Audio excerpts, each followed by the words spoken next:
Hey guys, it's Miss Lily. We're going to talk about relations and functions. I'm going to go over some notes so that you have some stuff to look at um, as you do your homework. So if you have printed off the notes, you can follow right along with me. So hopefully you've taken time to do that. If not, you can always pause the video and go and print the notes and then come back to the video. The notes are very helpful when it comes time to study for a test as well. So if you need to go and take time to take the notes, go ahead and do that. So we're going to start by talking about a relation. A relation is any set of ordered pairs. Okay, so definition, you should have definitions from week 1. A set of ordered pairs. Okay, so sorry my handwriting's so terrible. I'm getting used to this new stylus pen. Hopefully as I go through this it will get a little bit better. So an example could be, those are commas. I think I'm going too fast for my pen, so let's see. Maybe I need to slow down just a little bit. Alright, so a relation, any set of ordered pairs. Okay, so different ways to represent a relation. You might have a table, and you have your x's and your y's. So this is just another way to represent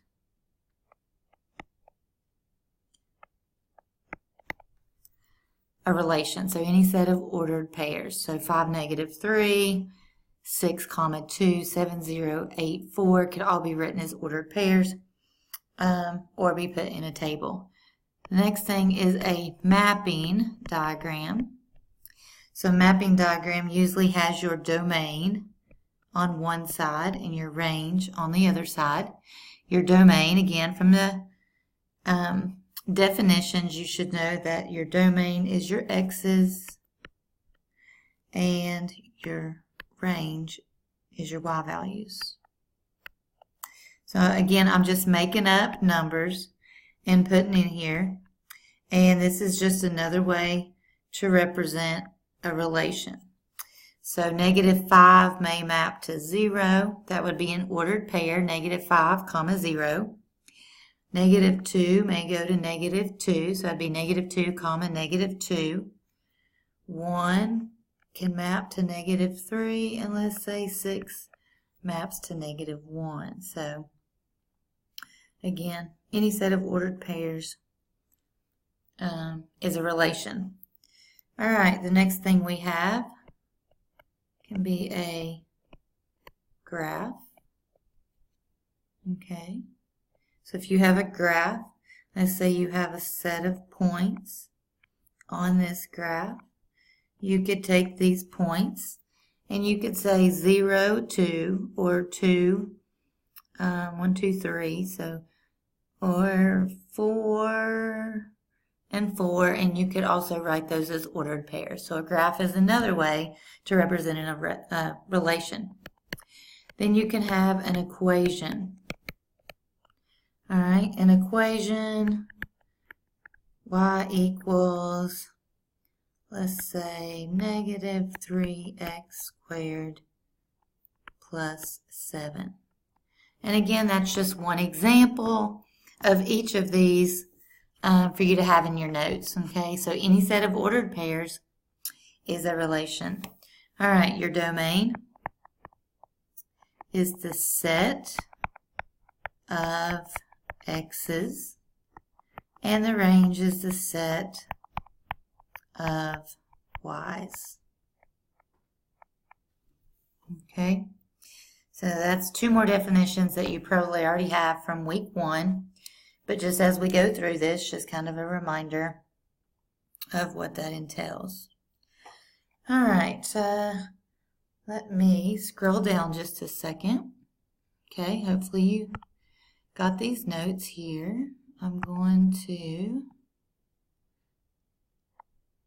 move down where it says, give an example of the domain and range.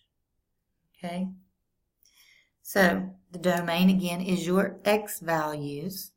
The range is your y values. So for a set, you're going to put it in a set notation, and you list them from least to greatest.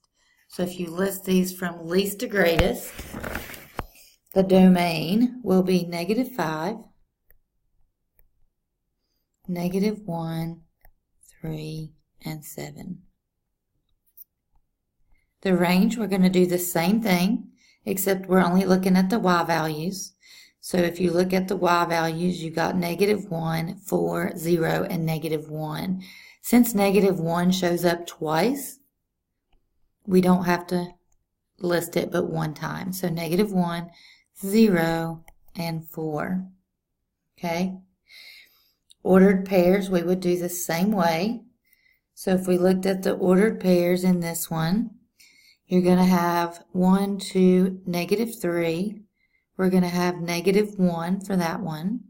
We're going to have +1 for both of those. And we'll have 2 for that one. So for the domain, we're going to have -3, -1, 1, and 2. The range is your y value. So you got to come across to the y-axis. So you just kind of trace it over here and say that's 1, 2, 3, 4. So that'd be -4.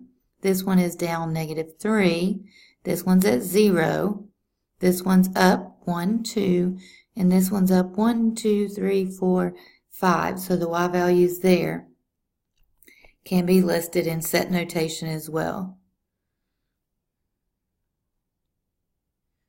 I think I counted wrong. 1, 2, 3, 4. Let me see. This one should be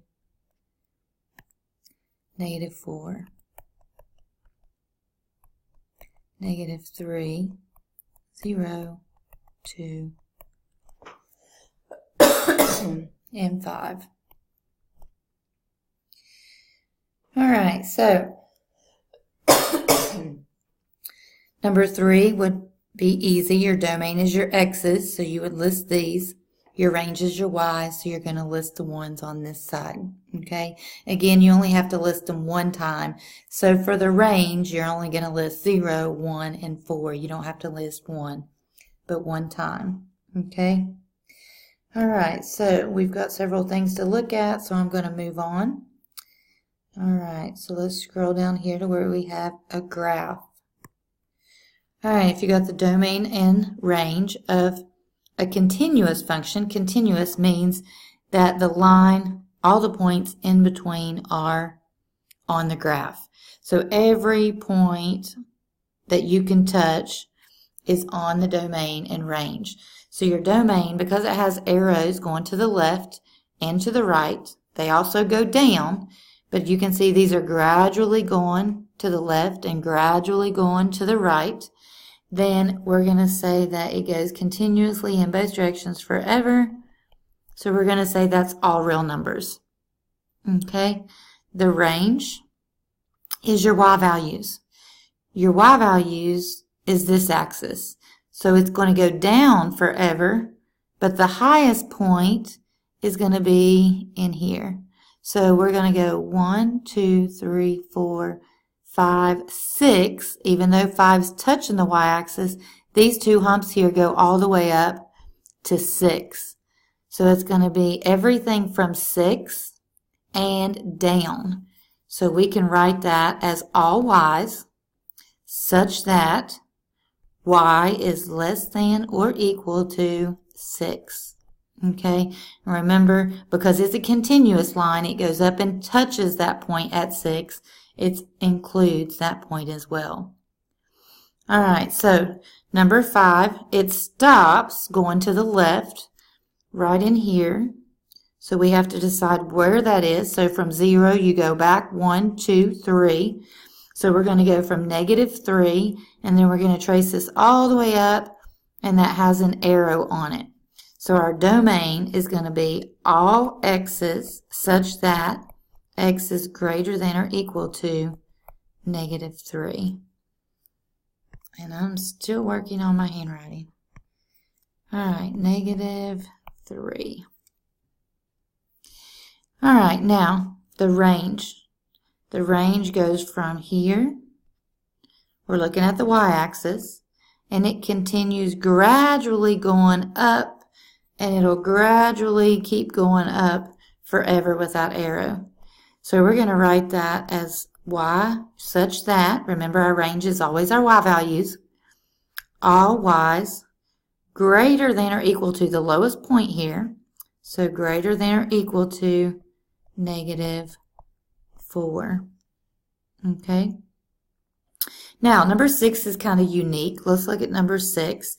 It goes left forever, and it's going right forever, but there's one place it's not going to touch, so it's kind of approaching this line, and we'll learn about rational equations later in the year, but right now we're just looking at domain and range.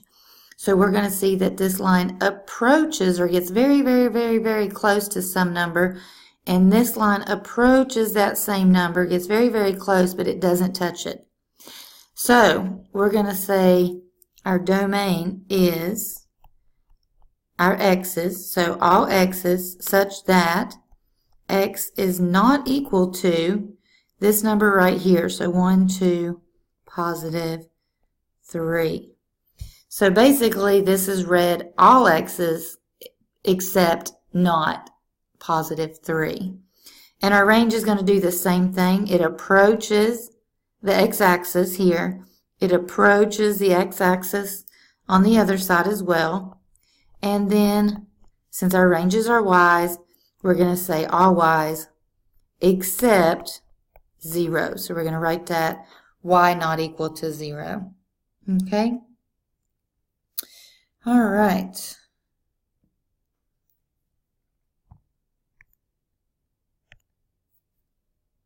Let's see what we have next.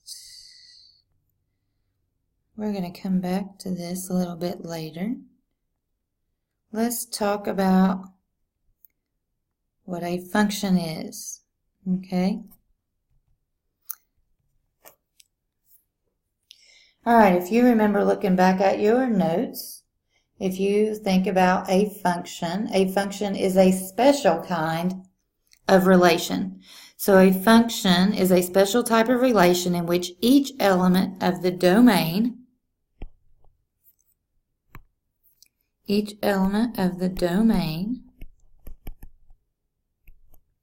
is paired with exactly one element of the range. Okay, so what does that mean? Basically, that means your domain has to be unique. Okay, so your domain has to be all different. So determine whether the relation is a function. For number 13, we've got -3, -1, 2, 5. All the x's are different. Everything in the domain is unique. So we're going to put yes, that is a function. Now, number 14, -9 goes to both -2 and 5. Because that maps to two different numbers, that one is not a function. All right, 15, we've got -7, -5, -2, and 0. Those are all different. Yes, that is a function. So if you can see, we're only looking at the x's. The y's don't determine if it's a function or not, only the x values.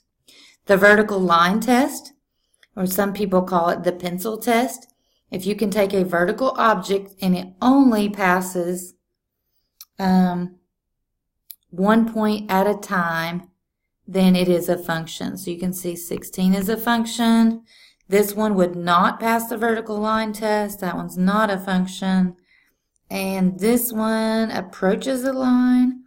That one is a function. Okay. All right. I'll talk to you soon.